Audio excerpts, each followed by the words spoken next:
We should bring back having horse skeletons visiting our doors every Christmas.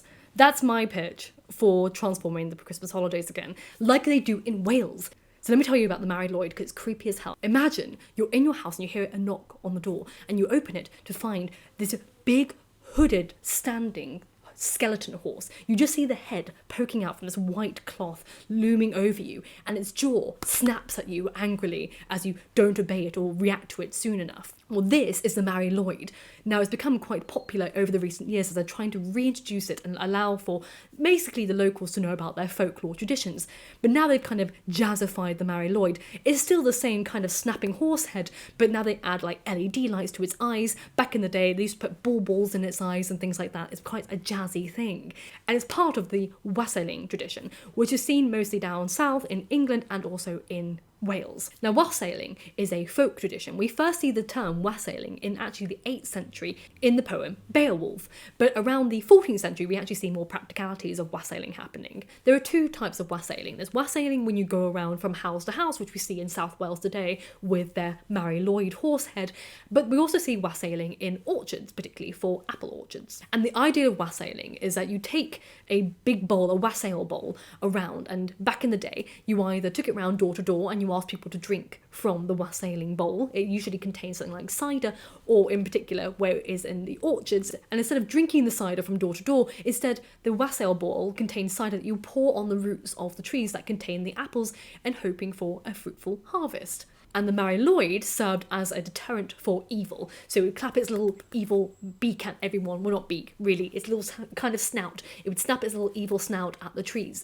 And wassailing is also accompanied by people singing songs or poems. Usually in South Wales they are sung in Welsh, but then if you go to an event, sometimes in South England, particularly in orchard wassailing kind of culture, they kind of give you a sheet so you can read and you can sing along. Wassailing bowls were really popular. Henry VIII had his own wassailing bowl. It was kind of like a statement piece, as it were. And in the 14th century, wassailing really became a communal event. But what you're thinking, how's it got anything to do with Christmas? We don't really know. It only became associated with Christmas in the 16th century. And to put that in perspective, it was first mentioned wassail in the 8th century in Beowulf, and it was used a lot in the 14th century, a wassailing bowl, but it wasn't until the 16th century that it became a Christmas event. And it appeared primarily in the Twelfth Night parties, so obviously it became part of the Twelfth Night celebrations. And it didn't have little Miss Clappy McClapson alongside the wassailing. That didn't come in. The Mari Lwyd figure did not come in until the 17th century, when women went wassailing from door to door, and they tended to be accompanied by this monster, the Mari Lwyd. So very much like a Christmas version of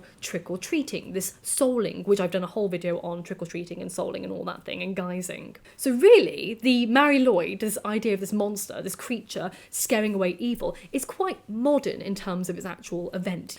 But whilst the Mari Lwyd is quite, specific looking, particularly in South Wales, it didn't really originate there. It actually may have come from a translation, as it were, of the hoodening, which was a 17th century English version of the Mari Lwyd, though it wasn't as harrowing looking. The hoodening creature did not have a actual skeletal head of a horse with a clapping jaw. Rather, it was a wooden one. And it has a little trio of bells on its head, so everyone heard clip-clapping towards the house. And again, it was part of the same wassailing tradition where it came from door to door. People would sing, and this little snappy little wooden snapper instead of the bone snapping would kind of scare people or spook people. But where did that come from? Why do we have this random horse head visiting people from door to door or going around orchards?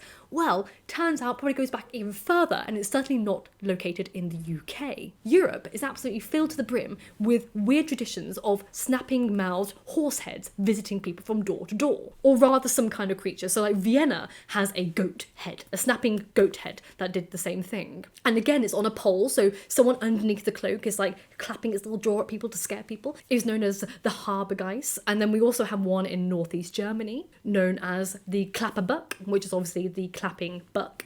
For very obvious reasons, it claps its little mouth at people. Northeast Germany has the Klapperbock, which is obviously a clapping buck, which is very obvious based on its little name. It goes round again, doing the same thing. Sweden has a Schnabelgeist. Clearly, we liked our horses in the UK, but elsewhere they liked their goats. It probably ties more into these horned creatures that are part of European culture and folklore, which we see again with Krampus. I've done a whole video on Krampus, don't you repeat that again, but I do like their horned creatures over there. The Italian tea roll have a snapvicher or snapvicher, and Finland and Sweden also have another goat. They have the nutty pucky, which is a goat that visits on St. Nut's Day, hence why its name is Nutty Pucky. And Nutty Pucky comes round everyone's house and demands the leftovers for all the Christmas goods, which is basically all the leftover food, all the leftover wine, you give it to the Nutty Pucky and he walks away. And if you don't feed it, very much similar to the kind of precedent set by trick-or-treating, if you don't feed it, it will completely ruin your garden and also scare your pets. So if you care for your pets, you give him all your leftovers.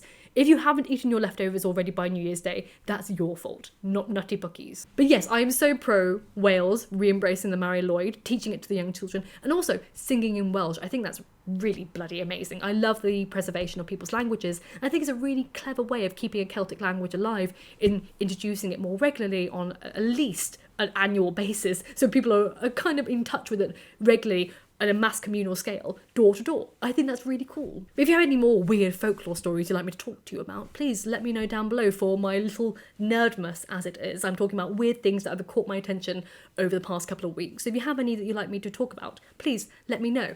And I will see you soon, in a couple of days, for another video. If you liked this video, please consider liking and subscribing, and please, just sharing if you'd like to share it with other people. And I'll see you soon for another video. And remember, books save lives, so keep reading.